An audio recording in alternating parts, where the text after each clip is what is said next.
And today we are super delighted to have the guest speaker for this session, Professor Sheri Markose, and speaking on a super interesting, very topical discussion on central bank fiat money and competing cryptocurrencies as payment medium and speculative assets. But that's what costs the real economy. And this is one of the issues that keeps central bank governors, sleepless.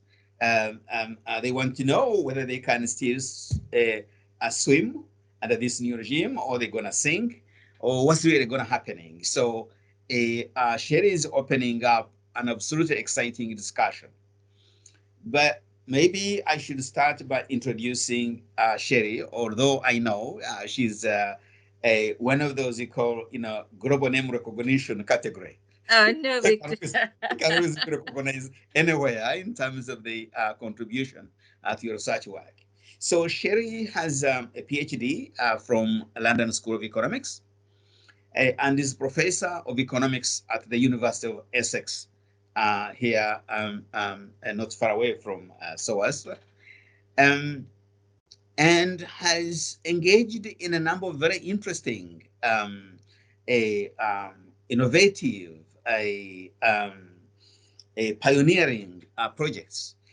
She was a founding director of the Center for Computational Finance and Economic Agents, CCFEA, where she pioneered a multidisciplinary curriculum covering agents-based computation economics, complex sciences, fintech, and digital economy. So what you see being the revolution of fintech, started way back in 2002 with a lot of Sheri's input. And so far, he's possibly the most acknowledged researcher in the area of agency-based modeling.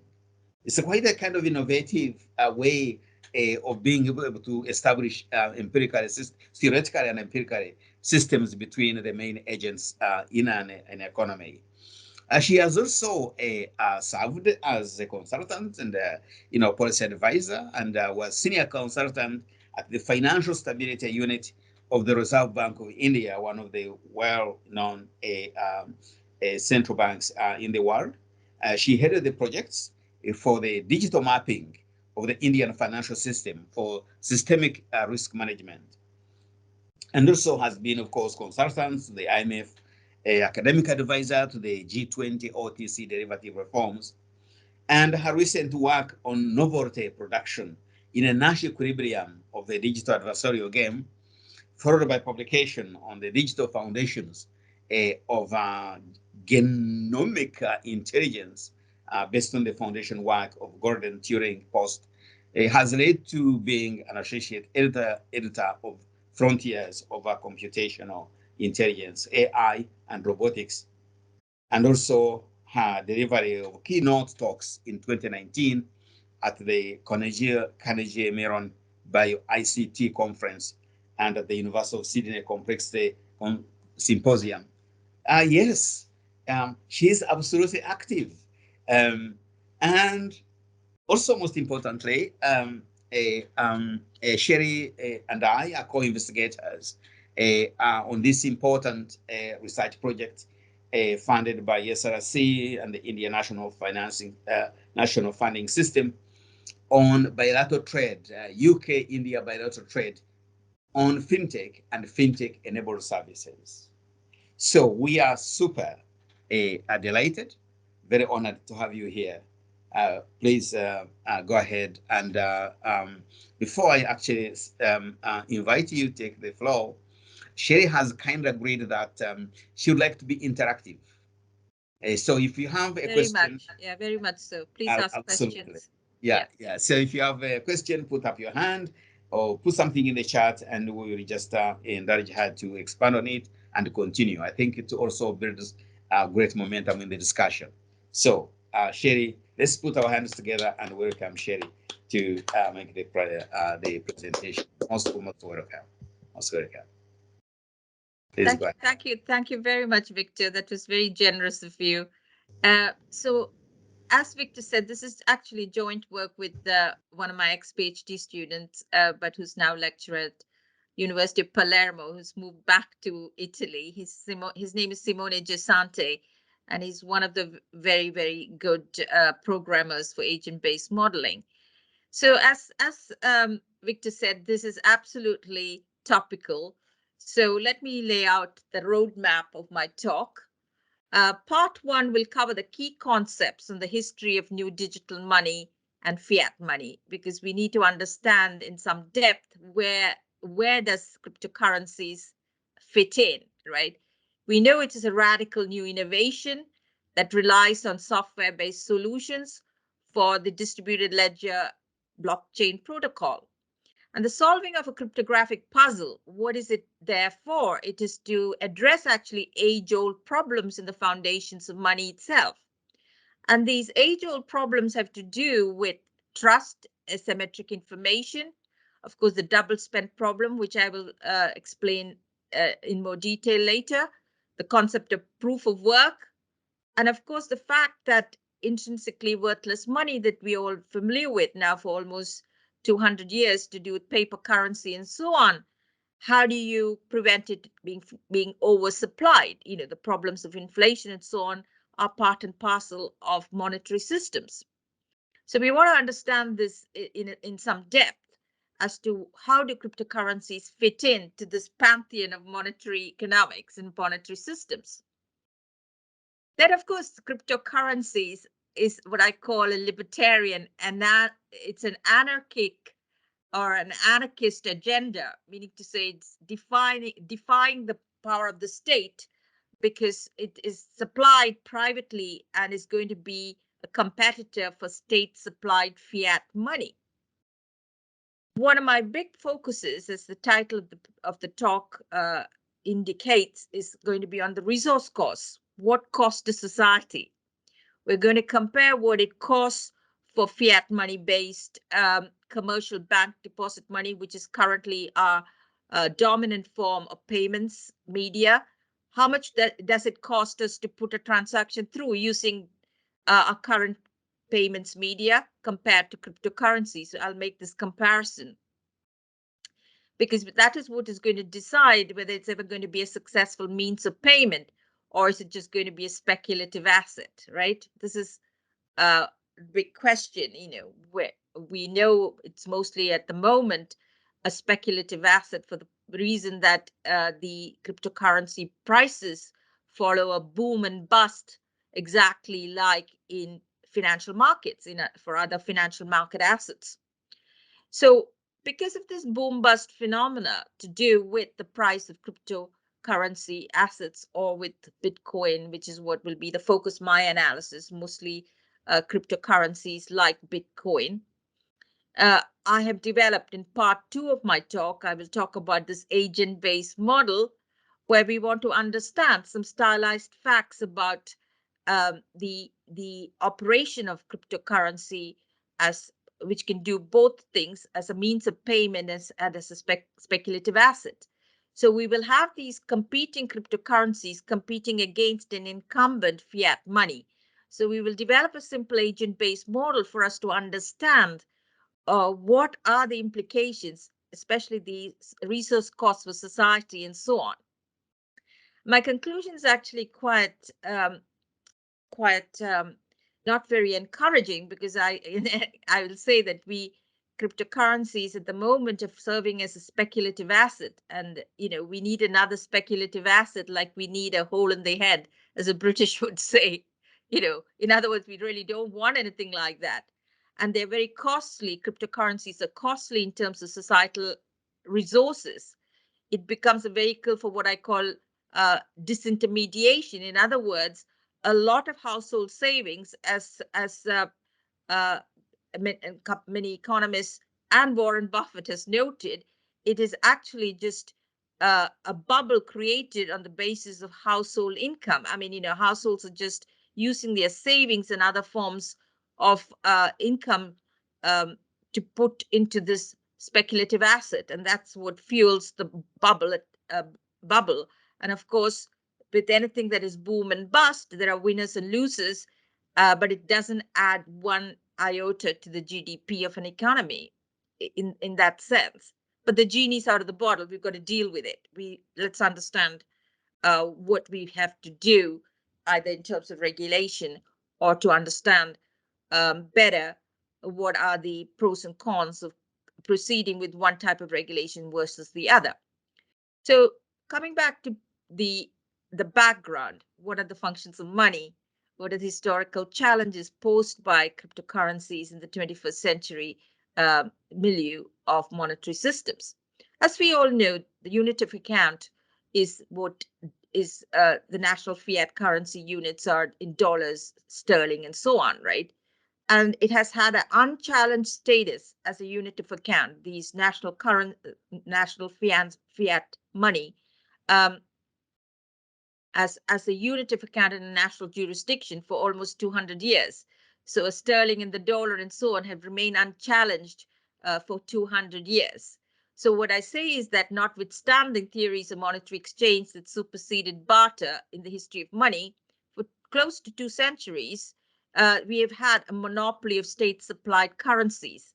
And how did this happen? In other words, the challenge from private money, like we have currently with cryptocurrencies. Previously, there was an era where banks could issue private currency.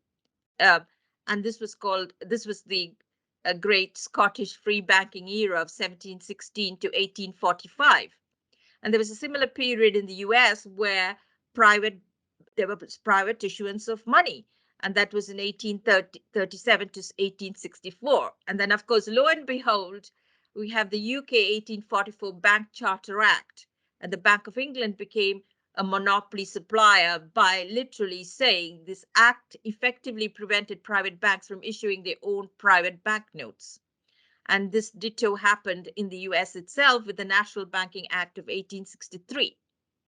So since then, they've had state-supplied money has had monopoly in terms of as a means of payment, as part and parcel of the monetary system. So now, very late in the day, as of now, we are having a similar challenge that was there in the 19th century with the free banking era. Okay, so secondly, of course, we know money is a store of value, but the store of value has always been a major issue in intrinsically worthless money like paper currencies. The threat from inflation, when the control of money supply is problematic. And of course, we've had hyperinflation. Currently, we are facing some inflation again. And recently, as we know, with the 2007-8 financial crisis, there was actually a run on the repo. There was a run on banks, but in the wholesale money markets. And that led to a huge loss of confidence in the banking system and in bank deposit money. Now, what I'm going to make a big distinction of is that it's not that commercial banks, because it is their money that accounts for almost 98% of all our means of payment right at this point. A very small amount of cash is actually used as means of payment, and the rest of it is actually bank deposit money supplied by commercial banks. And in the current monetary regime, as a means of payment, the bank deposit-based money that facilitates debit cards and credit cards and so on is phenomenally successful. So it's not on that front that banks became problematic to the monetary system, because the payment system, as I said, based on electronic fund transfers at point of sale and the debit card and so on, which accounts for, at the moment in 2019, accounts for 68% of all retail expenditures are put through by debit cards. Credit cards and charge cards account for 21%, and cash accounts for 20%. Okay, so that's the breakdown of how the monetary system looks like as we speak in advanced OECD countries and so on. So why did crypto come into force? Satoshi Nakamoto, as you know, in his white paper of 2009, of course, that is a pseudonymous name. We don't know who he is or whether it stands for a group. But he makes the following big statements. He says the root problem with conventional currency is all the trust that is required to make it work. The central bank must be trusted not to debase currency, but the history of fiat money is full of breaches of that trust. And then, of course, commercial banks must be trusted to hold our money and transfer it electronically, but they lend it out in waves of credit bubbles, which is what happened in 2009, that the banks themselves became um, uh, uh, a problem. Their solvency became problematic because they expanded their asset side, making huge number of loans. They were highly leveraged, and therefore their functions as being the main repository of our payments media, because they supply us with cards and so on and so on. That became under pressure. That came under huge uh, uh, problems, as you know. So Nakamoto is well justified in saying we can't trust the government because as a monopoly power in the supply of money, because they can debase it. And they're saying commercial banks have been irresponsible because they expand their they can become highly leveraged, and therefore they themselves would be insolvent and then threatening the monetary system. So he says that we need to rely on technology. We have to rely on other ways in order to guarantee the stability of a monetary system by relying on on this hugely innovative solution coming from the solving of a cryptographic puzzle within a blockchain distributed ledger. So that is hugely radical. The solution that is being proposed to problems which I do acknowledge are there. But of course, the great financial crisis highlights the recurring issues with all current monetary systems. You realize that 16 trillion worth of taxpayer money was pumped in to secure the commercial banks or the big global banks, right? In other words, well, what we know is that the lender of last resort is the central bank. Now, the point that Nakamoto is saying is that we are going to leave the state-supplied form of money. Now, as they say, there's a joke about Essex, as you know. I come from Essex. They say, you can always leave Essex, like I could leave Essex, but can you take Essex out of me? So Nakamoto may want to leave the state-supplied system or the state fiat money system. But the point is that can the state actually wash its hands off Nakamoto's crypto money? Sorry, it'll just stop. The answer, in my opinion, is not. Just like the problem we had at the 2009 crisis with the shadow banking system. At the end of the day, convertibility into state-supplied money, and therefore the state as the entity that is going to support the banking system as the lender of last resort, it remains even for cryptocurrency or crypto asset systems, because as long as fiat money, you can convert fiat money into crypto assets, and crypto assets then suffer a boom and bust cycle, a big bust. At this current moment in time, do central banks need to consider it as a problem of systemic risk? Because as Victor said, I remember I spent a large part of my career handling systemic risk. Well, you might say 3 trillion with assets valued at 3 trillion, maybe not at this point in time, but it is coming down the road. So just to sort of underscore the point about this anarcho-capitalist agenda of Nakamoto, that he wants to leave the state. This was not the first time this has ever been said.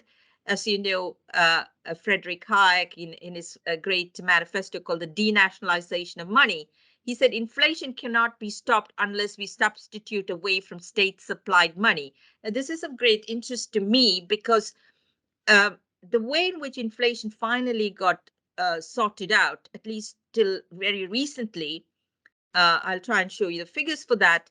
By 1994, the average inflation in OECD countries, I have the table for that. This is a table because I have studied cashlessness long before cryptocurrencies came in the picture. We have a paper in the Economic Journal about cash card substitution. This is away from state supplied cash as a means of payment to card based based on bank deposit money. A large part by 1994, in my opinion, about 75% of retail expenditures became debit card based, mostly debit card based. And in my opinion, that is one of the reasons why, because we substituted away from state supplied money and we're using a debit card means of payment. There are reasons that this cashlessness, in other words, substituting away from cash, by the late 1990s, this became a fact. It took almost 20 years, according to our study. It took almost 20 years for the initial cashlessness to take place away from state-supplied M0. This is high-powered state-supplied notes and coins in circulation, or notes and coins supplied by the state. That sort of cashlessness took place in a very big way by 1994. This is the table which shows how the inflation rates in the OECD countries. The average inflation rate by 1994 had already fallen to 2.5%, and it has remained that way till very recently. So this is a very interesting fact about the nature of money as we have it.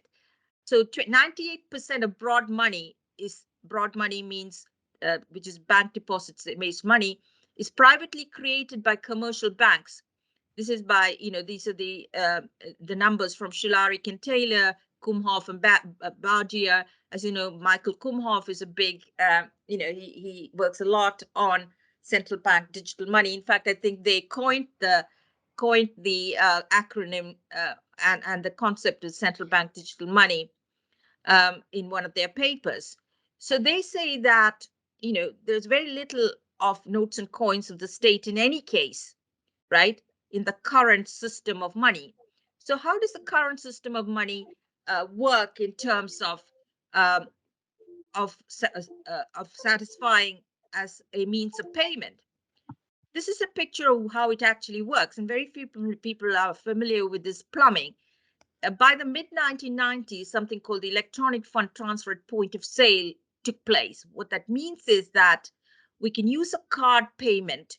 These are the agents, or these are the participants of the system. We have the consumer here. It's a little bit eaten up by it's cut off by the picture here. I can't move it up. So what happens, as you know, is that why did electronic money even happen? The sort I'm talking about is the debit card and credit card money. This is actually a huge advancement in technology. Till the point became that remotely from, let's say, the merchant, when a consumer goes to a merchant to buy goods and services, unless they had cash, there was no way of any of the other forms of credit. In other words, a bank check would not do, because a bank check can bounce, as you know. So there used to be limited capabilities of the bank check being used for means of payment, because there was no way of actually verifying whether the consumer had those funds available in his bank deposit. But with www and so on, now what we can do is we can remotely verify whether or not this is the card, this is the consumer's bank, remotely via a system which is the electronic fund transfer system. They can work out, they can remotely verify in real time whether those funds are there. This was really the point at which cashlessness became feasible. In other words, when Hayek talked about saying that only if we can substitute away from state supplied money can we control inflation. In actual fact, it didn't come about in the way that he had postulated. It came about because of advancements in technology, that we don't need to use cash anymore. We can use a representative in the form of a card, which then the merchant can remotely verify via this electronic fund transfer system that in fact you have those funds in your account, and therefore they can release the goods, and the pay, this payment system is highly efficient. It is operating at a very low cost that I'll indicate to you later. So I hope you understand that the cashlessness, the fact that we have privately supplied money is already there, but of course it's privately supplied by the liabilities of bank deposit money. It's bank's liabilities, which is also means of payment. So at the moment, that is how the payment system operates. Cash in circulation, the notes and coins with the insignia of the state, is actually already very small as a means of payment.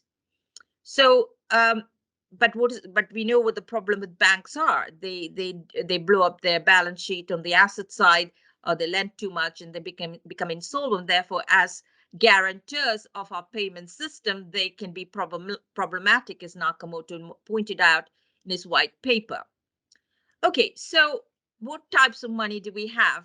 Any questions on I'm making a few quite controversial points here, right? Sheri, yes, there is a question from Richard, I think, was making on your previous point about FCA. Richard, would you like to go ahead and? Yes, thanks, Victor. Sheri, you were saying that given the role of cryptocurrencies, the central banks, the Financial Conduct Authority, and so on, can't simply say, let the buyer beware and wash their hands. And I said, well, the problem is that the FCA has done exactly that. They weren't alone. The Bank of England, the Bank of Israel did the same thing. They said, well, the cryptocurrencies, including Bitcoin, certainly aren't currencies. Therefore, they're nothing to do with us. They're probably financial instruments, but that's for a different authority to deal with. So you say the simple let the buyer beware approach is unsustainable, but the fact is that is the approach that a lot of regulators are still taking. Yes, so Richard, I'll come to that in more detail about the buyer beware. Can they get away with it? At this point in time, what I want you to note is that just as bank deposit money is finally the lender of last resort is the central bank. So the idea, it's all very well for Nakamoto to say that, oh, we don't trust the state, and we're leaving the state supplied system, state supplied money monetary system. But the point is, can the state then stand aside? Because we will see in a minute that just like banks had to be bailed out, there will be problems of systemic risk coming from the fact that a lot of crypto assets can collapse in value, right? So it will have similar repercussions with regard to the fact that the final underwriter to a monetary system, even if the monetary system claims not to be part and parcel of the state-based system, they say they've left, but have they genuinely left, right? And of course, exactly the same thing applied with when commercial banks used to issue money, like in Italy and so on. I suppose the other question I had was where you talk about the rise of debit card payments, but of course they are denominated in a fiat currency that is controlled by the central bank as well. Absolutely, no. There are no claims that it is using the national fiat as the unit of account. There's no doubt about it, but it is commercial bank liabilities. It's 98% of broad money is privately created by commercial banks, right? It is there. It is a commercial bank liability, which is, of course, again, denominated in fiat money. So there, of course, who would be responsible if things go wrong is very, very clear. It's always going to be the central bank. Now, a lot of people say, well, to my mind, I haven't made that argument fully yet, that, as long as fiat money can be converted into cryptocurrencies and then fuel that bubble, you will find that central banks are likewise, responsible for failures or lack of stability in that system. So I'm just making a few points about how the central bank money at the moment is underwriting our payment system, um, and via the commercial banks, but actually the means of payment is not using notes and currency directly. It's just using the depository money.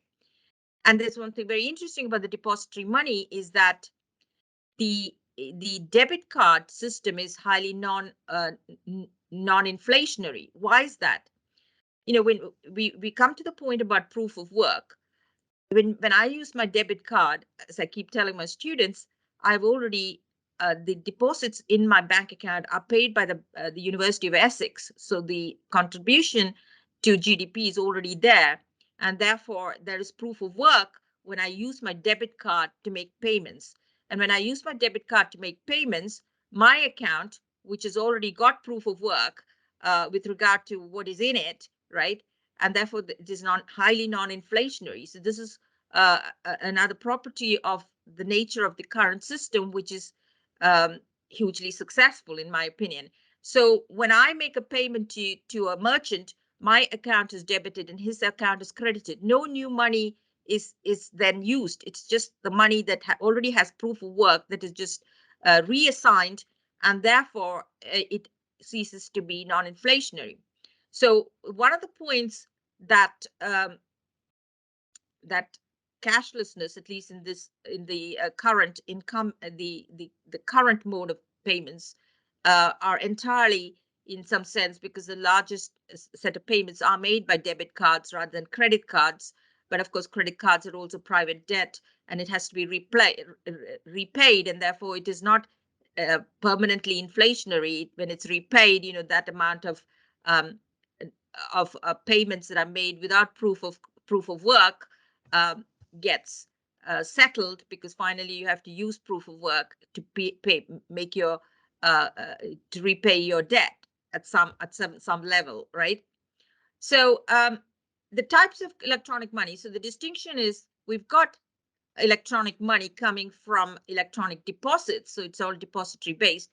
But the digital money that we're talking about at the moment, so Alipay, PayPal, Apple Pay, etc., and other prepaid cards such as Oyster, whatever you have, is still relying on the pre-existing bank intermediary deposits, right?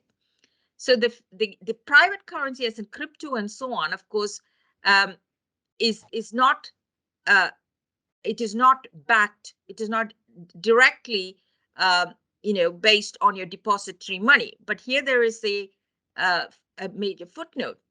But if you can convert all this fiat money into crypto, and you can convert whatever profits you've made in crypto assets back into fiat money, in my opinion, the distinctions then get blurred as to whether the distinction between fiat money and crypto then gets it gets merged, because if crypto assets can be converted back into fiat, and fiat can be converted into crypto, the losses that you may sustain from your account, bank account money, would hit the banking system, the commercial banking system, because you've taken money from here and put it here, right? And then you lose it; it loses value there, and therefore your depository accounts can be depleted, and therefore there would be implications to the extent to which the crypto assets grow directly back. It falls on the plate of central banks. So I'm just sort of dissecting this in a leisurely way, because these are things that I was doing basically to make things clear to myself. And then, of course, these are things that I then also teach. At the moment, as we know, there are about 3,000 cryptocurrencies being traded. And then, Ethereum and Bitcoin, of course, dominates, and then followed by Ethereum. And then you've got Ripple and any number of other, what we call, I wouldn't say they are similar, but they are things that mimic the original innovation. And then, of course, we've got SALT at the moment, which is blockchain-backed loans. Cryptocurrencies such as Bitcoin, Ethereum, Litecoin are used as collateral. So we have collateralized based assets coming from cryptocurrencies in the way of this thing called SALT.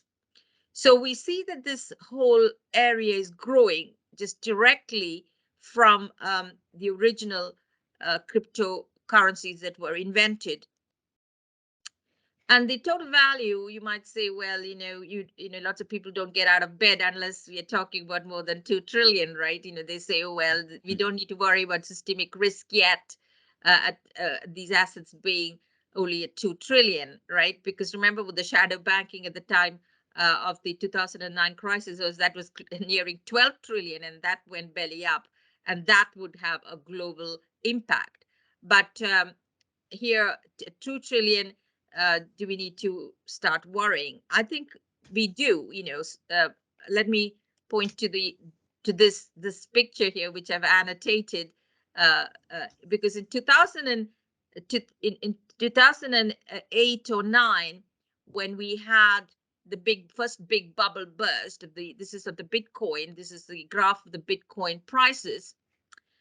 Well, we could brush it off, right? Except we point out, of course, this is now a speculative asset. But now we've had the mother of all bubbles, right? And the nature of this disintermediation is that we find it's becoming mainstream. We have a big influx of investors from large-scale institutions such as pension funds, university endowment funds. I wonder if University of Essex has got any investment here. Right? Do you understand? So we find that it is becoming more mainstream. The treasuries of publicly traded companies have invested in this bubble, not least of all Elon Musk, who keeps, talking it up and then bringing it down for his own reasons. But the fact that a bubble can be formed from the price jumping from 4,000 to 70,000 in a matter of a few months is a point of great concern. And where is this money coming from? I'm a great one for finding out these sorts of things. We have to understand what this is called disintermediation, because this is coming from some other pots of money that consumers or households are actually holding, or of course, companies and so on. In the FCA survey of 2021, which I'll again come back to, most crypto users say they paid for cryptocurrencies using their own disposable income, right? 78%. So this is what Warren Buffett says. Lo and behold, this is furlough money can find its way into this, right? Into this bubble, and so on and so forth, right? So for only, and 14% are actually leveraged. They borrow to put money into this, borrow on credit cards. So this is where I'm, building the story that these bubbles are not something that, central banks can wash their hands of. It's coming from very much fiat money denominated deposit accounts and from hard-earned savings, right? So, and then some are reinvesting. So this survey is very, very interesting from the FCA. So let me now move to the point about can it actually be used as a means of payment, which is what, is one of the questions that I raised at the very beginning. And Hyun Shin is, chief economist of the BIS, Bank of International Settlements, talks about there are serious scalability problems. And there are problems with regard to what we call validation. All monetary systems have the fact that with the exception of money, which has finality in payment. So if I buy a pint of milk and give you a sterling note, well, there's finality of payment. The merchant doesn't have to chase up to find out whether or not that transaction it has gone through. The finality is there and then, right? In every other method other than cash, some validation has to take place. Like we saw, the interchange fees are needed for the electronic fund transfer systems to validate that finally the transaction has been has gone through, that finality. In cryptocurrencies, this is a hugely major problem about the finality of payment. The validation is the big thing, which is solving the cryptographic puzzle, right? So let's look at it about what. Yeah, Sheri, would you be able to take up a question from Jaideep, my colleague at SOAS? Says, just a quick one, relevant one. Jaideep, would you like to go ahead and? Sure. Thanks, Victor. Hi, Sheri. I just have a quick sort of thought about the way this bubble looks. I'm just wondering how much money's is there an estimate of how much money's actually flowed into the currencies as opposed to what their worth is today? Yes, I mean, this is we are trying to piece together not only how much went into this into the bubble, as also the sources, right? These are the sorts of things. I as Victor knows, I'm a great crusader for what I call digital mapping of the monetary and financial system. We have to digitally map all these flows, inflows, outflows, and why, of course, it is difficult. I mean, even digitally mapping what various big banks owe other banks. The Reserve Bank of India has actually implemented it thanks to the software we developed and gave. I was there for 4 years, but these are the sorts of things that monetary, central banks and so on need to be doing. They need to understand, which they didn't. The shadow banking was developing, over a matter of a decade, and central banks were none the wiser. And again, I think we will make similar mistakes if we didn't understand where all of this money is coming from. And I'm not saying the moment we've got the full breakdown, but I am, tracking it as much as I can. We tried to. It's not easy, as you can imagine, but we only talk about 2 trillion at this moment in time. But in no time that could be between 4 and 10 trillion. So. Sorry. I just in terms of so 2 trillion might be the value, but how much have people spent on it actually, like of their own cash? Because a lot of it is just someone held it, they bought it for like $10, and they hold it for like 5 years, and then today its value is like 50,000, and then basically that 10 is converted into Yeah, but 50,000 nominally. in these systems, like it's the value of the risky fund is equal to the value of the allocation that people make from their portfolios, right?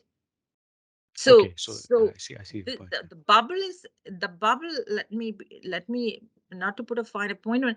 The bubble means there has to be that much influx of money or funds into that asset, right?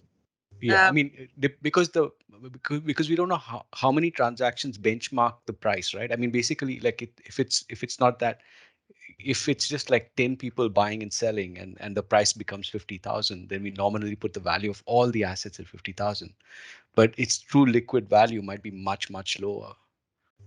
So that's what I'm Yes, trying I to get mean, at. this is. I'm not pretending this is an easy question to answer, but we need to understand what is the nature of what I call disintermediation. Where are Yeah, the funds coming from that is yeah. feeding the bubble or fueling the bubble, right? That we really need to keep track of, because if it's coming from pension funds, right? Yeah, Do you that's understand? This is yeah. major systemic risk. For me, this is a red flag. I'm somebody who goes down to the nitty-gritty details.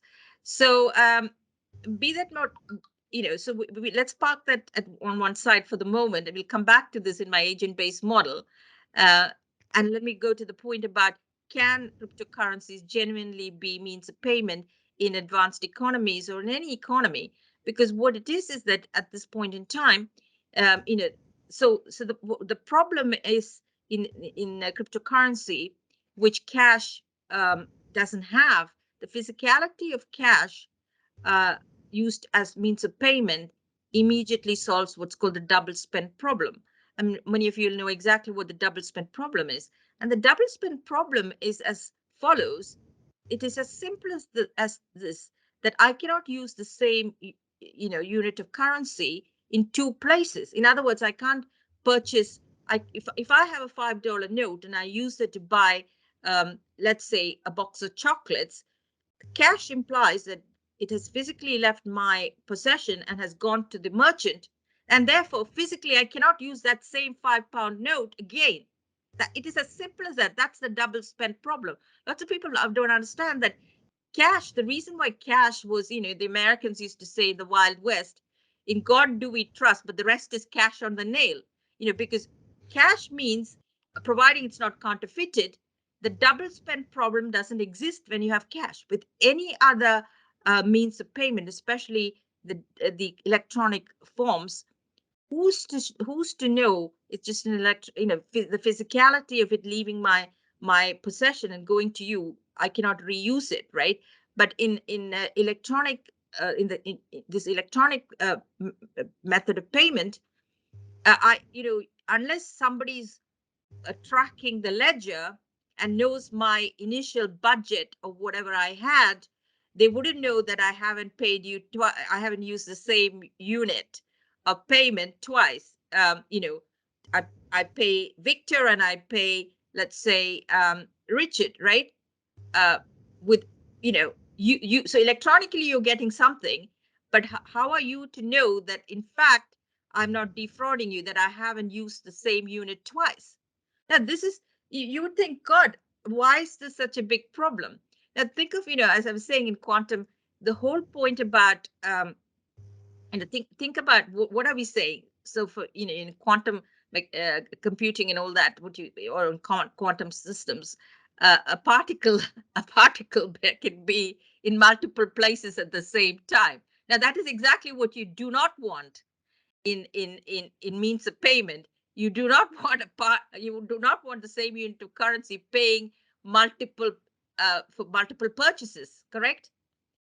So we only wanted to do it, one unit of the currency can only be used once by one individual, right? And cash beautifully solves the double spend problem. So to solve this double spend problem, the entire blockchain phenomena was developed, right? To make sure that I haven't spent that same unit of money twice, so I'm not defrauding you. The second thing that is very interesting is this thing called proof of work, right? As I told you, in a debit card system, proof of work is sorted out, because whatever is in my account only got there because I have worked, because somebody paid me for it. That's how that money got into my account in the first place. And then I'm using it. So there is proof of work ipso facto. Now here, the problem then becomes, the problem of the double spend requires a whole cadre of agents called the miners, because the miners now have to solve this cryptographic puzzle. I'm not going into the cryptographic puzzle per se, though it is of matter of great interest to me. Victor said to you about, I'm very interested in artificial intelligence and this thing called genomic intelligence, right, and so on. And I have recently myself and this chap called Abramov, we're the only two people to note that the DNA is a blockchain distributed ledger. Because let's understand what a blockchain is meant to do. A blockchain distributed ledger is meant to firstly have multiple nodes, so it's not centralized. There are multiple participants to transactions, right? It's a peer-to-peer system. Now, the point is that the record keeping is done using software. It's a digital record keeping device, similar to the DNA. It's record keeping. is digital. So the problem about digital systems, as you know, is that it can be hacked, right? Somebody can come and change the whatever is recorded, what is to stop them, right? So it's a very stringent method of working out that my software record hasn't been messed with. It hasn't been hacked. It hasn't been changed. Now, the only way you could do that is using a hashing algorithm. So I have a very elaborate theory about how the genomic system is a blockchain. Why is it a very successful blockchain? Because the original building blocks, which is the protein coding basis of life itself, is 3.5 billion years old, hasn't changed at all, right? On the other hand, new blocks can be added on, which are not inconsistent with the original blocks. So how is this, the record keeping, this software-based record keeping survived 3.5 billion years? It's the most phenomenal genomic blockchain that we've ever had. So I'm saying we should study that to understand how that system is kept pristine and protected from cyber risks that could go and change previous blocks and so on, right? And it uses a hashing algorithm, the very unique hashing algorithm. A hashing algorithm is the one that these miners have to solve. And you'll see that it's not an easy problem to solve because you need millions of trillions of guesses as to what that number should be in order to keep it, in order to make sure that previous blocks haven't been attacked. And the validation in solving the hashing algorithm will validate all the previous transactions that took place. So it's a very costly way of validating transactions.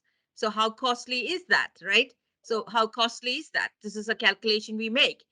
A Bitcoin can only validate 400,000 transactions per day. This is at the peak in 2021. You notice a very strange thing. The number of confirmed transactions using this hashing algorithm that miners have to solve. You notice something very interesting. It is cyclical, right? So the number of transactions that can be validated in a blockchain, in a cryptographic, in Bitcoin type blockchains are a function of something, a function of the incentives, the price of the Bitcoin itself. Hello, how can a payment system be if it's susceptible to the cyclicality where the efforts put in to validate transactions is a function of the value of that currency, right? That's not going to be a very useful, that cannot be very useful for as a means of payment. Why is that?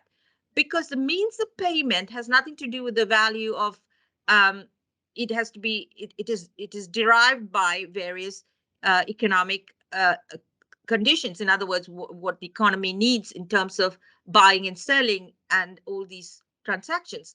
So the card-based system at the moment puts through the number in 2020, over 400 billion card transactions are made a year in 2020, and that is about 1.5 billion per day.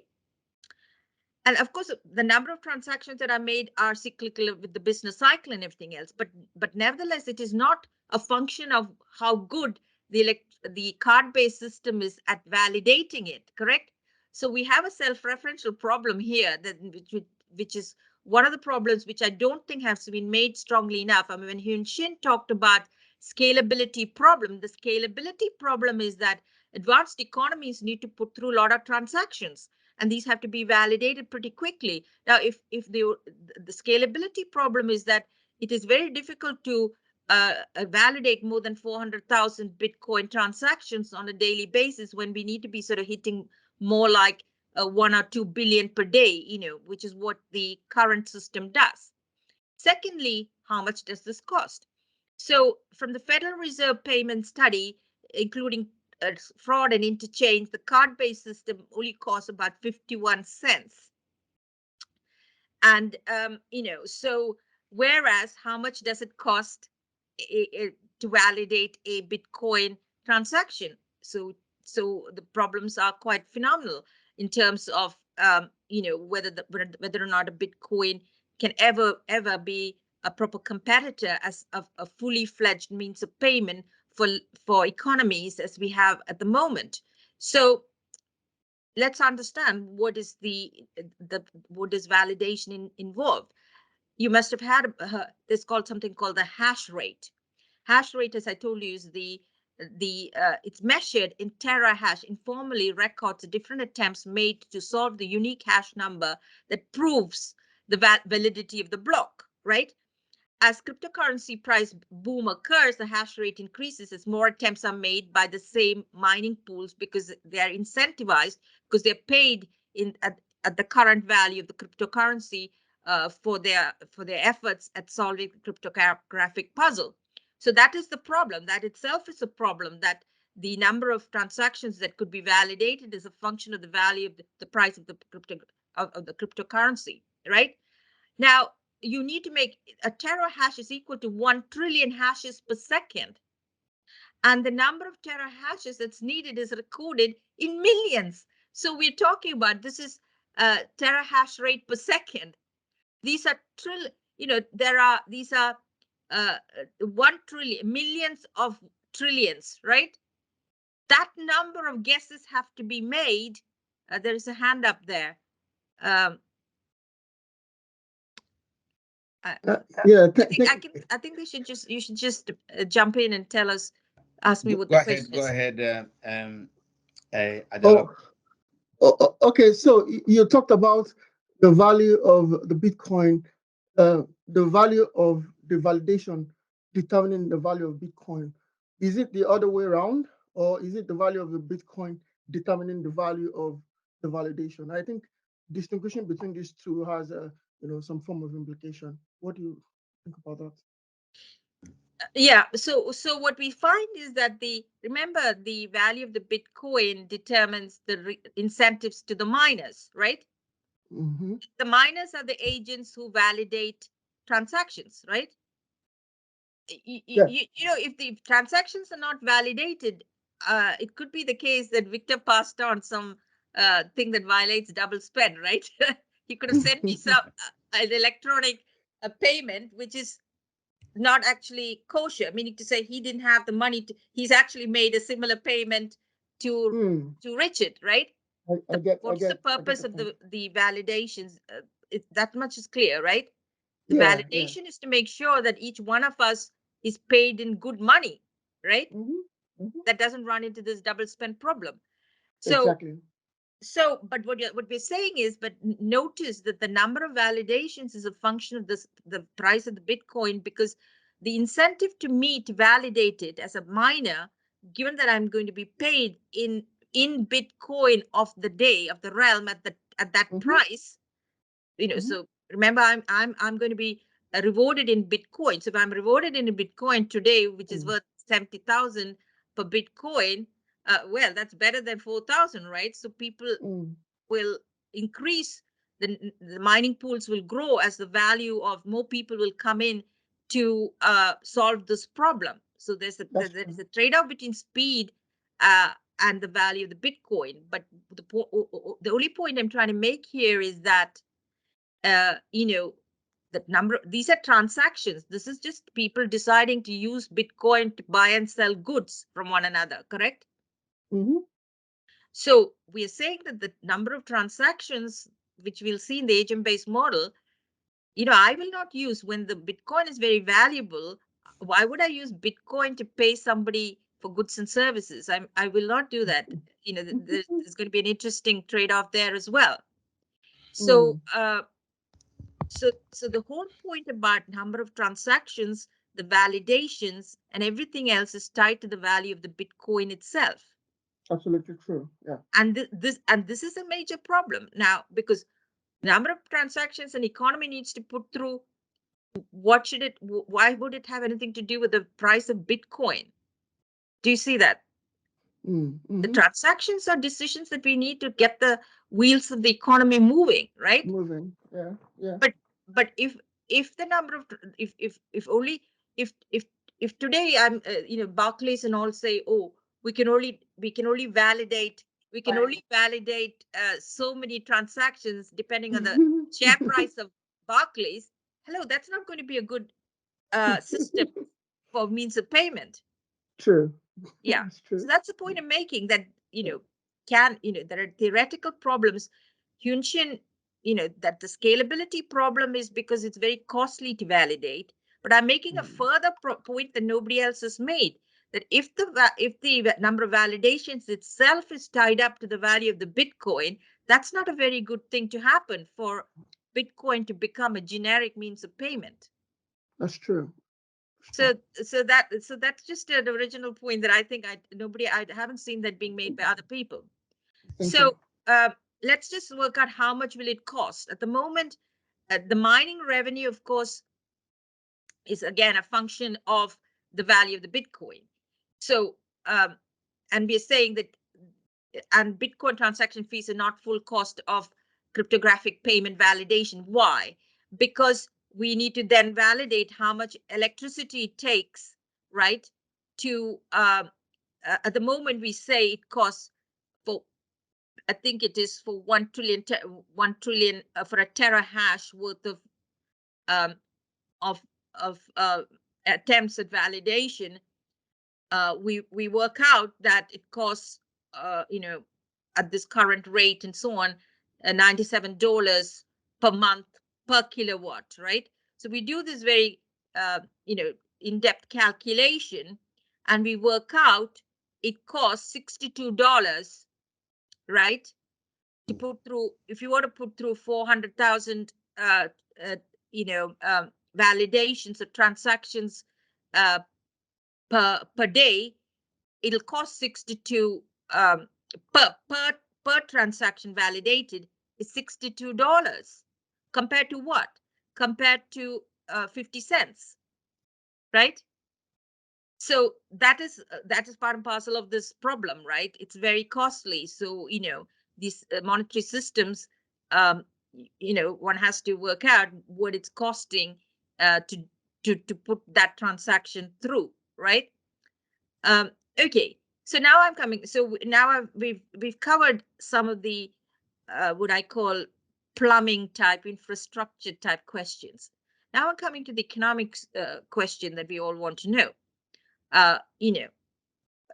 What cost is, what does it mean? What does it mean in terms of stability, in terms of economic resources, and so on? So I create this agent-based model. It is to give some intuition for the boom-bust price dynamics for competing cryptocurrencies. So we will consider two cryptocurrencies and the incumbent fiat money. All three can be used as a means of payment. And of course, the cryptocurrencies, the speculative assets. And then I want to bring out certain stylized facts about blockchain networks. Now, this is very interesting because I'm actually an expert in network systems, right? So what is interesting is this data is actually there. We can get the exact blockchain networks as to who's using who's using cryptocurrencies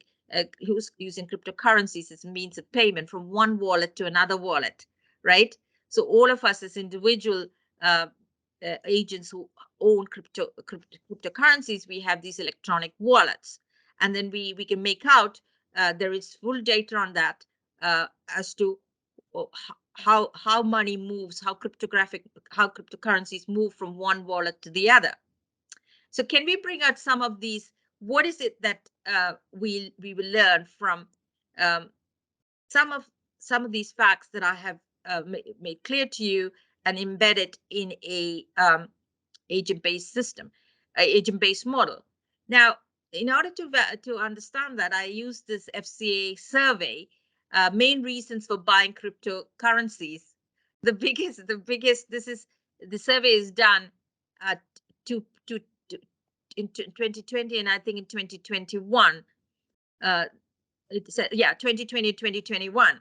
Which is very interesting is that in 2021 or in 2020, the answer to the question as to why you're doing it is because it is for speculative asset.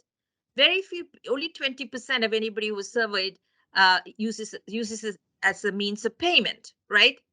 So they give reasons such as, all these sorts of reasons as to why bubbles form. They say not to be left behind. Literally, these sorts of answers are given here. I can't actually read this because it's a small font, but it's very interesting to say. But definitely one of the major reasons, up to 50% of people who were surveyed in 2020 say that they're using it as a speculative investment vehicle, right? And then and very few people actually use it as a means of payment. And then direct evidence on blockchain networks as to why investors buy cryptocurrencies. So we really need to get to which we are extracting this data as we speak, and we're looking at the first study of the data on the Bitcoin chain transactions was by Ron and Shamir in 2012. And they found most Bitcoins appeared to be hoarded or held as speculative bet on the value of the Bitcoin price rising as opposed to being used as means of payment. And the report that of this seven bill, of the that 7 billion of the 9 billion Bitcoin available as of 2012, 77.99 had accumulated in accounts in so many 609,000 odd addresses that receive but never send.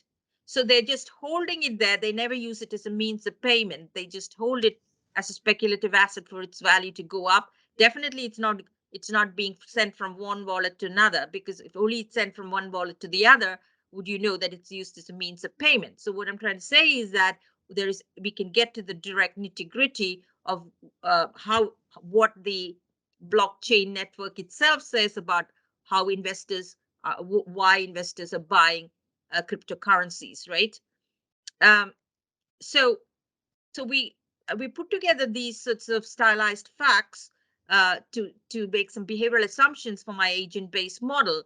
The main behavioral assumption about using competing cryptocurrencies or as a speculative asset is keeping detailed empirical analysis, that we've used so far. We are motivated to use something called the Gresham's law. In other words, Gresham's law says, remember what Gresham's law says, that remember it was at the time of metal coinage. So if I have metal coins, right, I will always use the debased one. So let's say I have nice silver metal coins. So I will keep the lovely metal coins in good nick.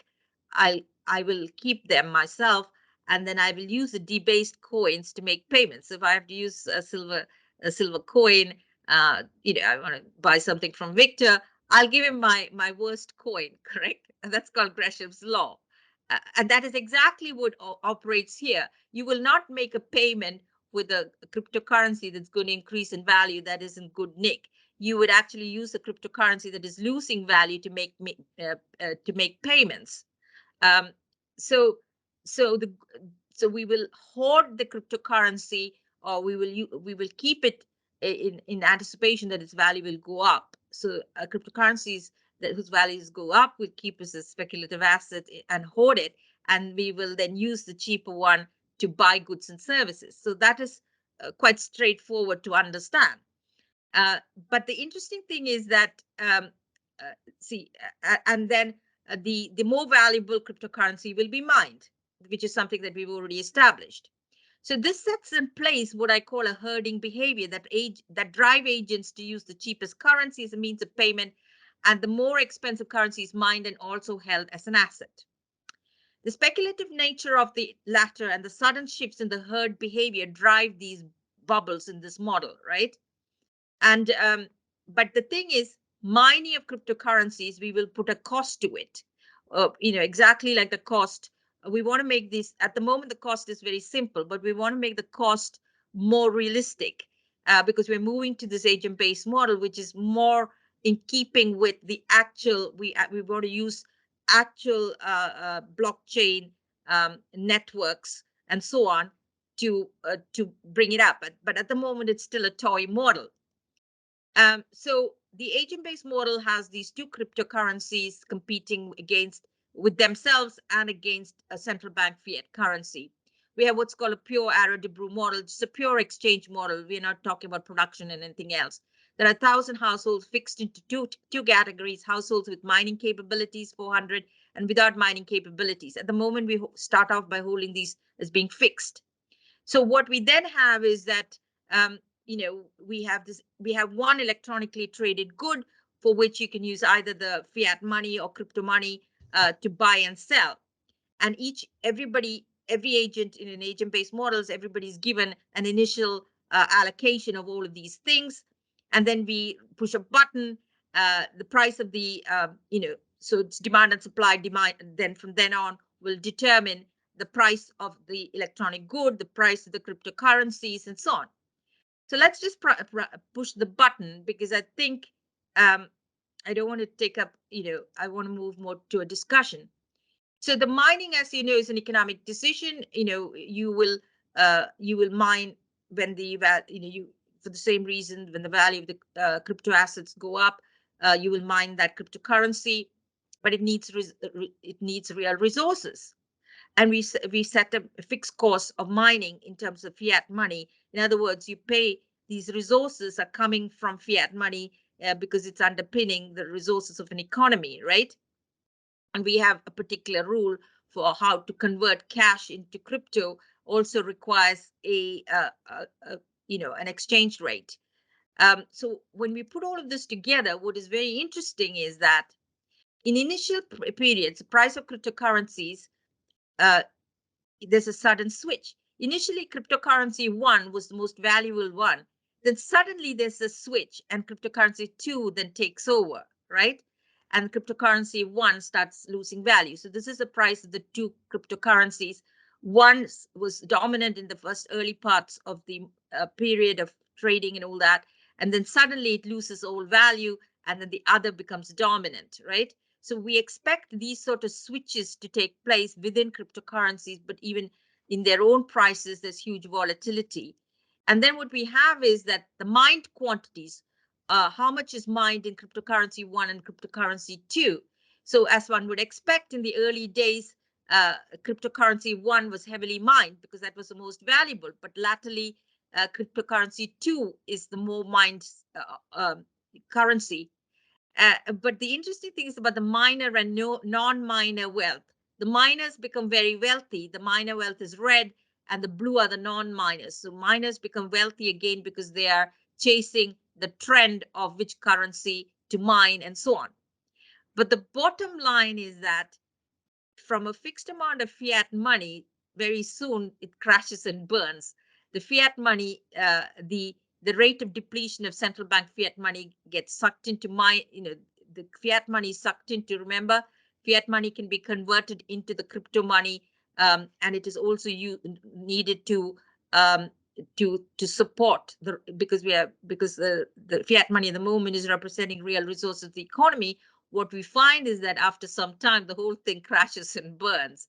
So what we infer from here is that this whole system, unless these bubbles, unless you have unlimited amounts of resources feeding it, it really is just depleting real resources. That's what we're seeing. Some people may become rich initially, in the cycle, but eventually what we're saying is that this is it is entirely primarily a speculative bubble, and it will, and if these resources of the economy are sort of fixed, you find that in time the whole thing crashes and burns.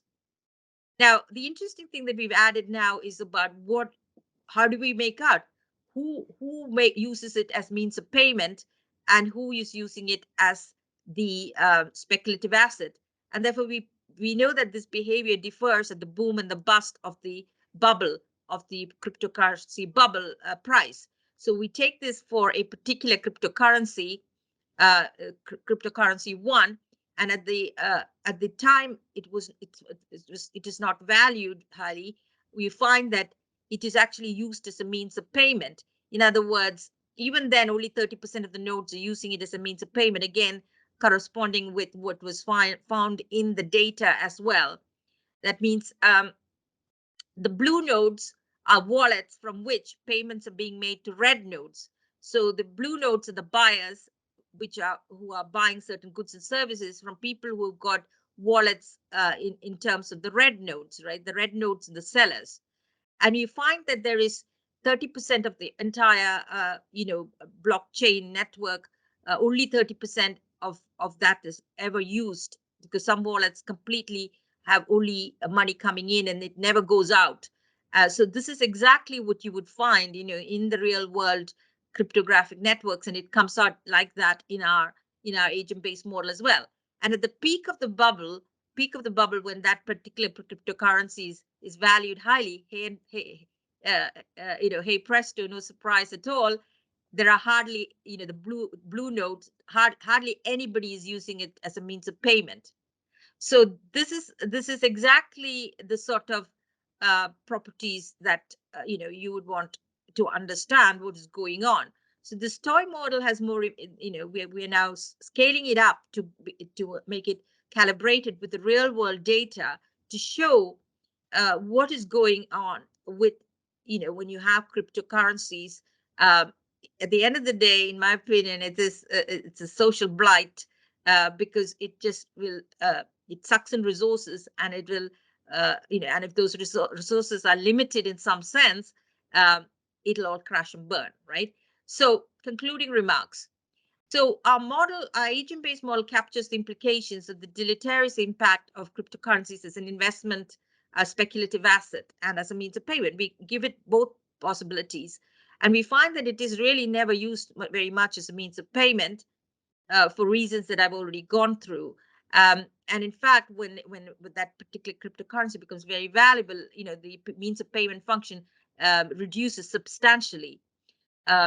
And then, of course, the price and wealth dynamics in the agent-based model with cryptocurrency has some semblance to what is likely to happen as resources such as central bank money get sucked into mining these speculative assets. And finally, if there was a limit on real resources, you would literally have a situation where it crashes and burns, or it's a pure transfer of wealth from real resources to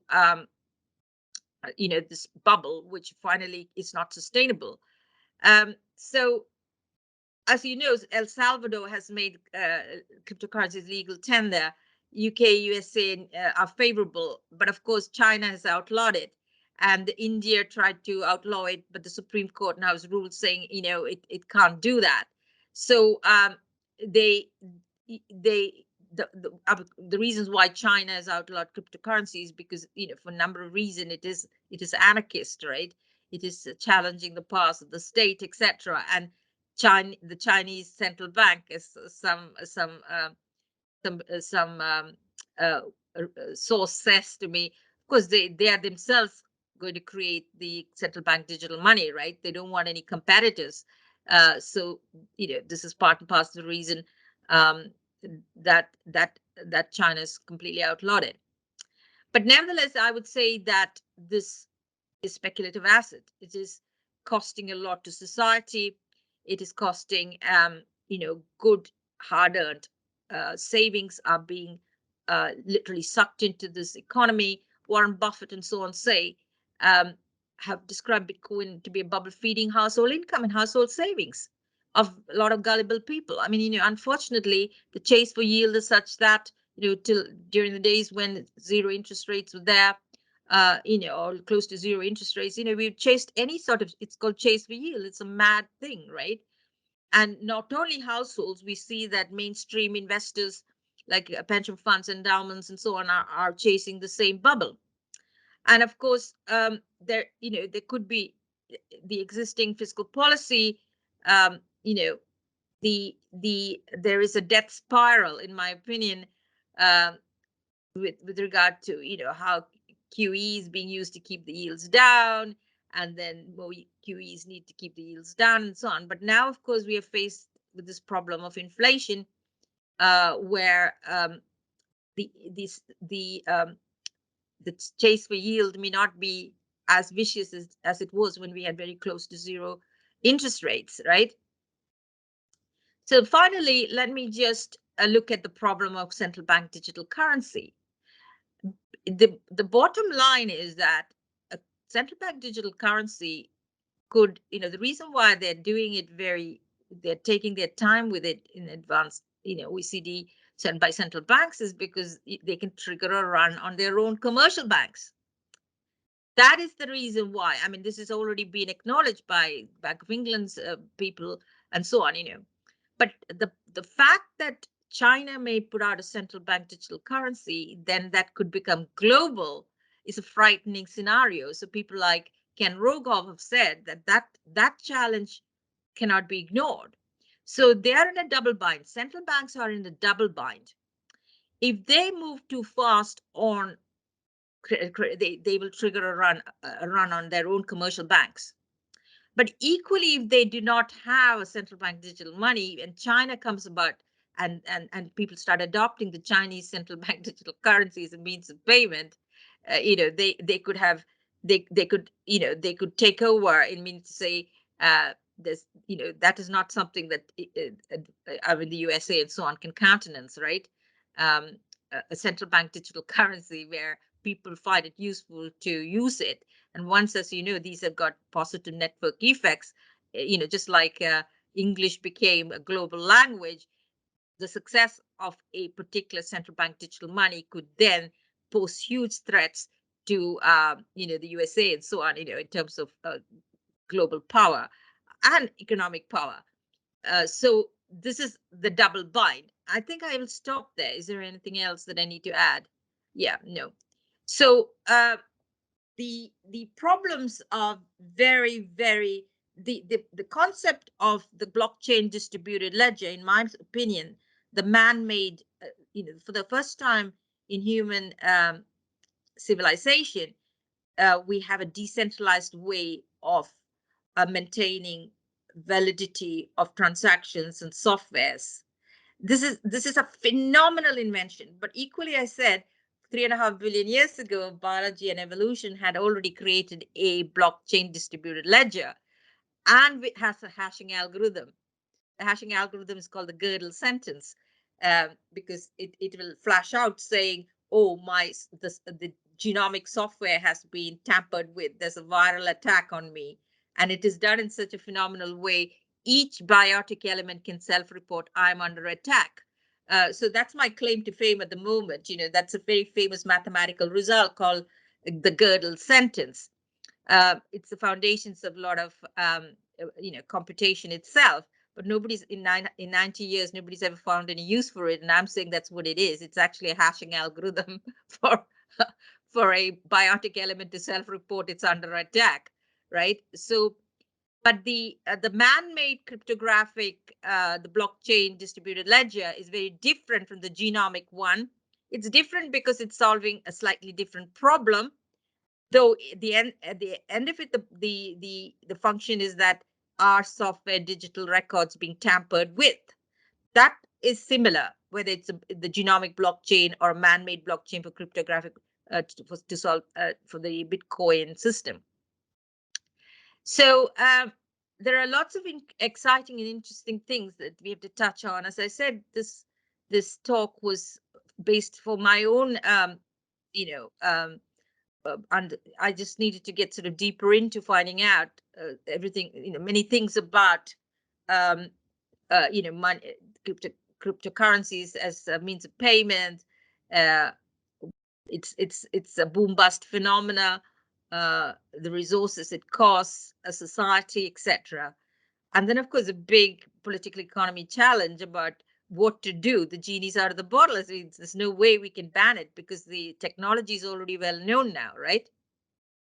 Look at it from 1 or 2 cryptocurrencies. We've got 3,000 cryptocurrencies, right? we can clone it. We can clone another new cryptocurrency tomorrow. The technology is out there, right? The genie cannot be put back into the bottle. So then we have to deal with it. Okay, so let me stop there because I think I've taken all of my time, and I hope we can have some good questions and discussions. Thank you so much, Sheri. You have covered so much ground and brought up extremely many interesting ideas, contentions, debates, and thanks for sharing all this. I think there is a lot to discuss here. is something that could actually roll over into a complete workshop or half-day conference with the and maybe we should do that. Yeah, we should do that, Victor. Given that yeah. your center and there are a couple of other people who are very interested. Yeah. Yeah. To do something because there's quite a lot of issues you mentioned here, and you ended up on a very prophetic futuristic aspect of the genie is out of the bottle. Definitely there will be so many people working on how to modify CC, how to make it palatable, how to make it acceptable, including of course the work that central banks are doing. So it may come in a modified form. The idea may mutate in many ways, but there will be a version that is built on this. Because, for example, it's already sharing elements with fiat money. It's used as a store of value. Okay, much as money is used, fiat money is used as a store of value. And some of the problems you identified quite correctly, they are challenging, but they not insurmountable. For example, the high validation costs, so it's high transaction costs, but actually quite a number of financial transactions are embedded high transaction costs. And these can be dealt with because basically they can be much more amplified if the transaction costs and also take on another dimension by including, taxation costs, stamp duty, and all these validation by governments, like a stamp duty in a stock exchange transaction, is over validating that I bought a share, and so I could may pay 10% of my share in Max and Spencer or in a farm. Okay, by that could be transaction. Or the other hand, it may be that the transaction could be reduced by government action. So, and again, with advances in technology, may provide real-time validation at less cost, and that then would remove the impediment. So, but but Victor, this is a major firstly, even the hashing algorithms, right? Yeah. These are what we call technical scientific problems. Can we find some real time something cheaper than this cryptographic puzzle? Why do you have to make all these trillions of guesses whether that's the number? Yeah. Because the hash has to be difficult enough to put off lots of people, and then it should be there is this sweet spot. But the fact that you have to make trillion guesses to get one right is just phenomenal, right? I mean, that's what's taking that's what's eating up all the electricity. There are other ways. I mean, instead of solving this fully fledged cryptographic puzzle, there are easier hashing algorithms that are out there. But then you might say they're not as secure. So there are all trade-offs that I personally, I mean, this is a cryptographic expert in cryptography needs to sort of come in there as to whether or not we can get real-time validation at very low cost.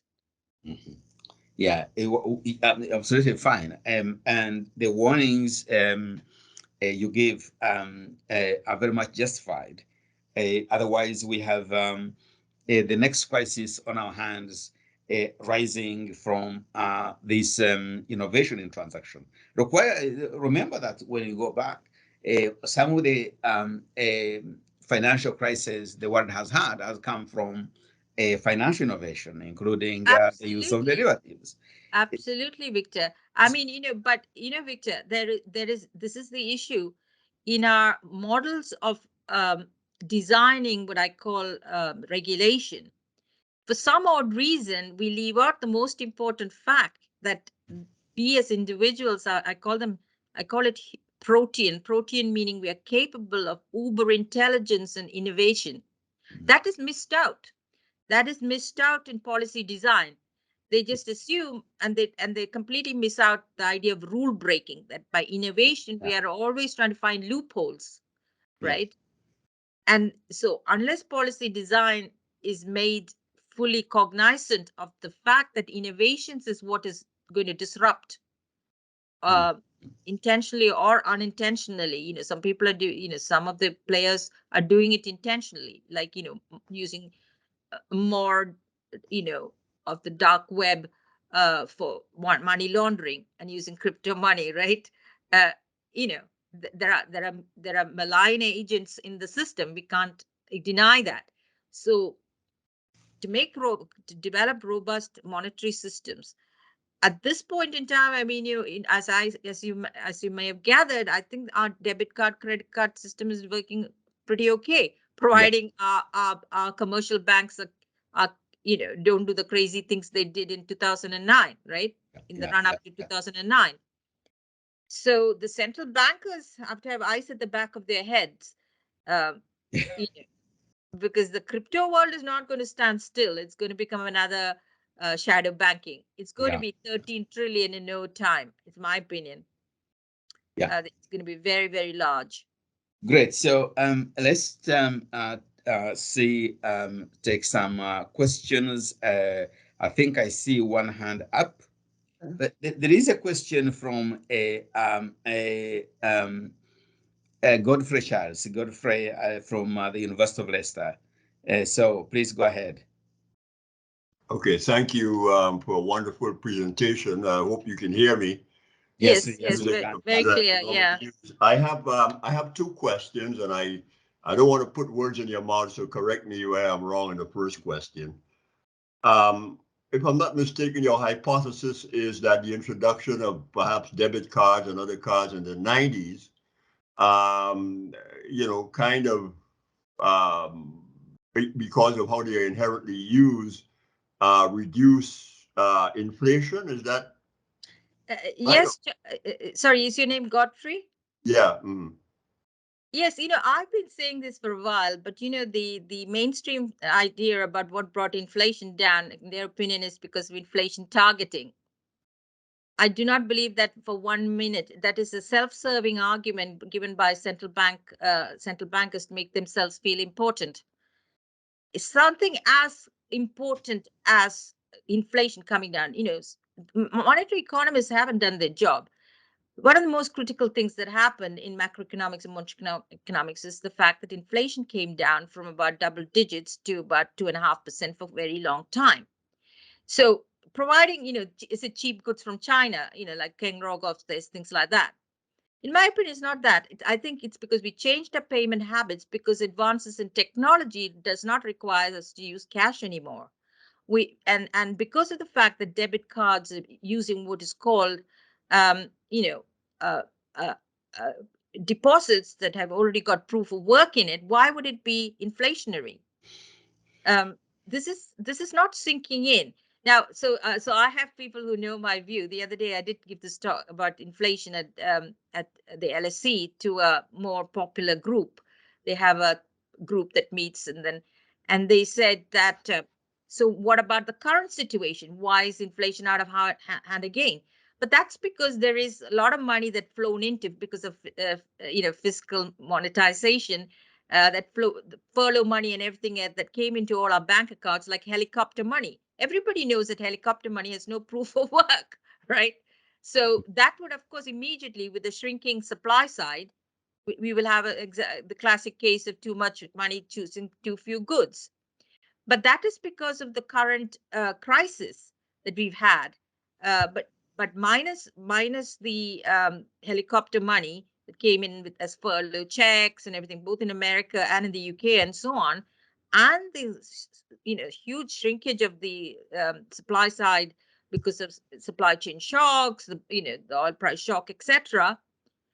So this is what I call a structural inflation. It is not caused by this may be transitory, and we'll go back to the old days of you know, of very low inflation, because you know, as long as we don't change our payment habits and we continue using debit cards and so on, you know.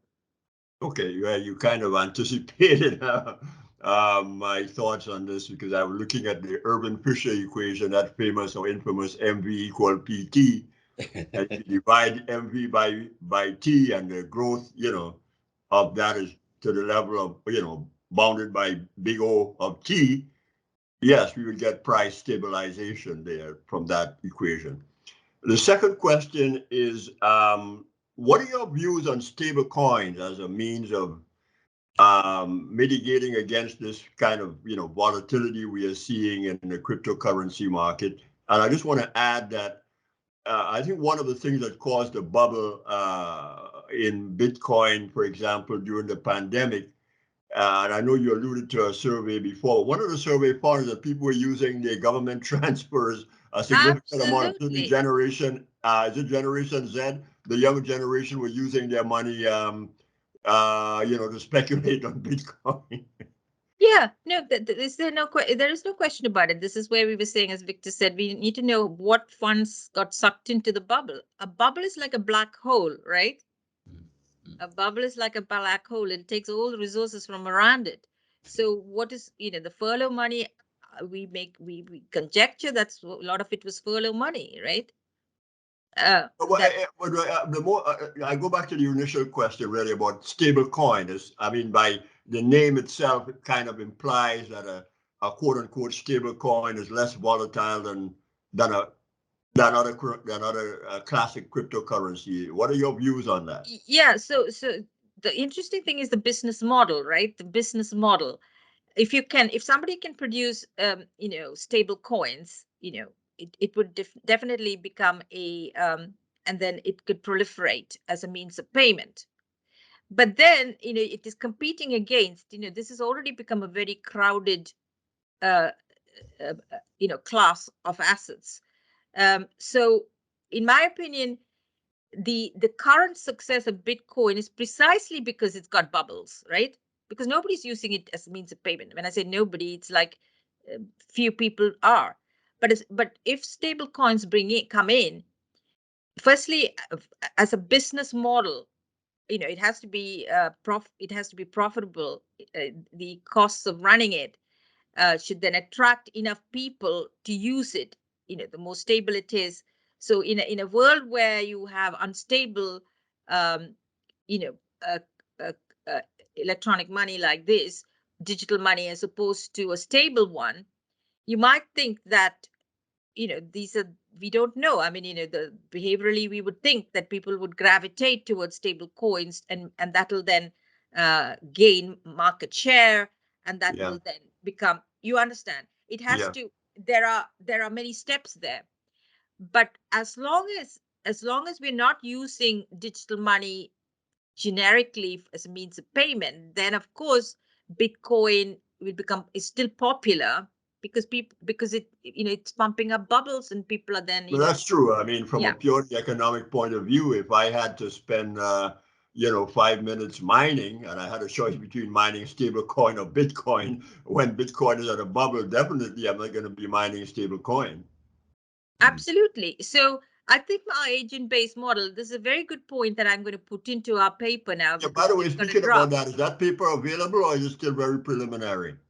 It isn't in a form that I could circulate and keep my reputation. Because it is still work in progress. We only started work on this maybe about a year back, and I'll keep my eye out for it when you release it. But I will circulate it with Victor to all of you who attended the minute it is in a decent form. But this is a very good point, and thank you very much, because I will make I will mention a stable coin, and in a way I thought it was subsumed in the idea that it was in reverse, not saying, oh, people will hold it because it's stable. I'm saying the opposite. What we're saying here is people will hold it because it's valuable, right? So I will include the idea that people would want to hold it because it's stable, right? That is not, I don't have it as an explicit behavioral factor in my agent-based model. So that's a very good point, and I will put it in. Excellent. Thank you very much. I think Adelapo, you want to come back this time? Yes, I want to come back. Thank you. Go ahead. Yeah. Yeah, so I have a comment and also a joke. you know, and yeah. So the comment has to do with the fact that you talked about following the flow of funds, and I think it's actually very important in understanding how the bubble is actually forming. And again, what we've seen, especially during the COVID period, was the adoption of cryptocurrency by African countries, but by most African countries. You know, we have countries like Nigeria and I think Kenya becoming the fastest countries adopting cryptocurrencies, you know, in the last 12 months. And I think most of these transactions, interestingly, some a lot of it are based on transactions, because you know during the COVID crisis, you know, we had FX challenges in most of these countries, and they needed an alternative, you know, in pushing their transactions. So it would be interesting, like you talked about, you know, to break down, disintegrate, and see what is coming from what, and I think that will be important in understanding how stable the bubble will be. And the joke I want to share has to do with your comment that the monetary economists are not doing their job. I think we are doing our job.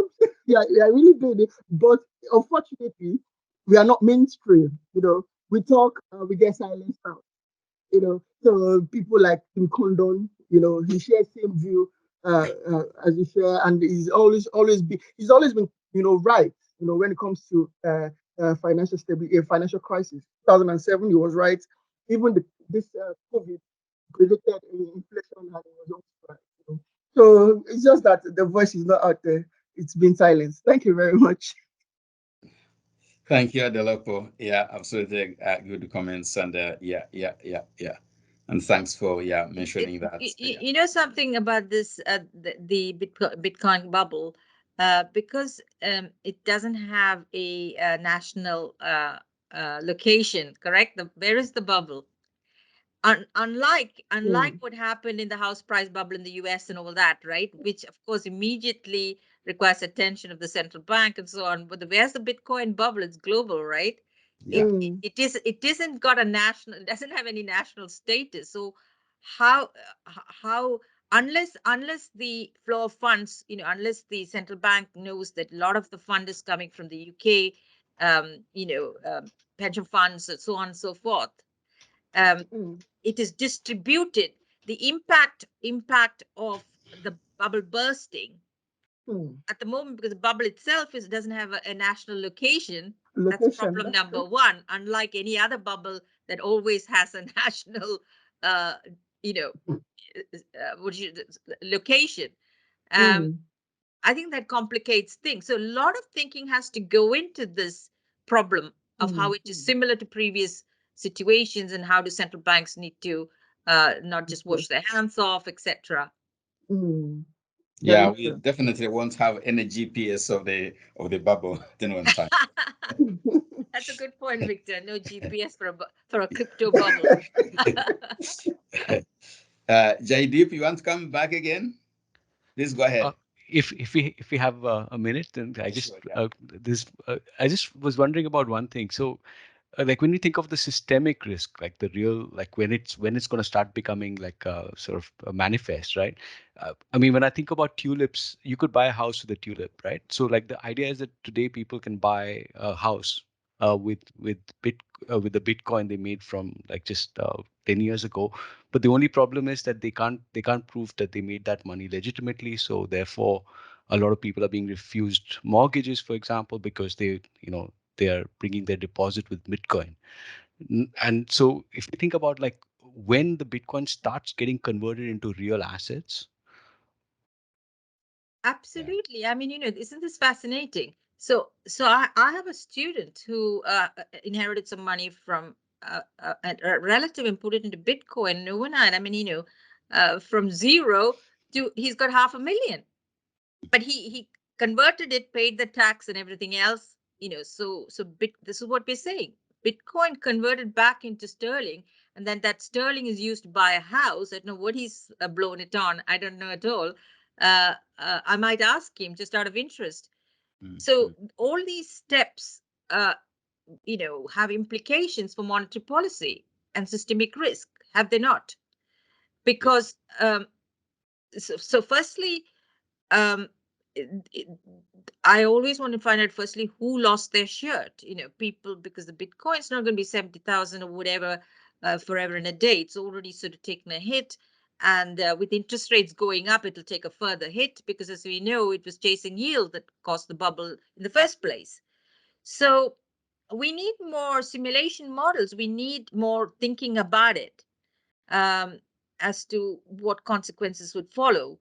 But at 2 trillion, they think, it's still manageable, right? You know how they say that we won't burst the bubble till it becomes, what Alan Greenspan used to say, we clean it up afterwards.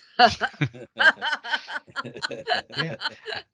And I mean, I'm curious to know if any banker would tell you what the collateral value of Bitcoin is. Like, I mean, that's the other aspect that in these Bitcoin collateralized assets, correct? yeah.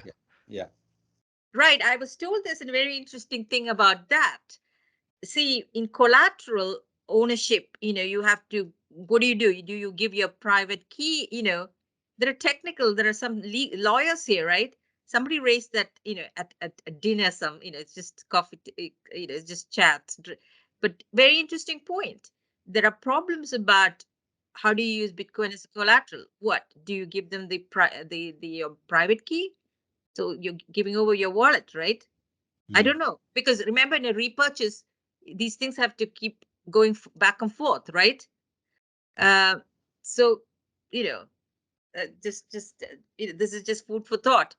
There are lots of issues. I mean, now lots of PhDs are starting. I'm supervising a PhD on this, and we'll somehow we'll never get to the bottom of it because it'll keep throwing up challenges every minute of every day. And where the CBDC race is going to end up, right? Yes, I was told by a source in the ECB that next September they're going to announce a European CBDC. I'm not holding my breath. I'm not holding my breath, right? Yeah. Thank you very much, Sheri, for provoking our minds and thoughts and exciting us to look further into this interesting area of cryptocurrencies, the challenge you have identified, the things we should look for, ending up with, of course, collateralized versions of this. Yeah. So a lot of things, and I think this is a theme that looks into a futuristic view of currencies, and there is a lot. Thank you all for the engagement in this discussion. Yeah, thank you very much for your questions and comments. Very valuable to me. Yeah, thank you indeed.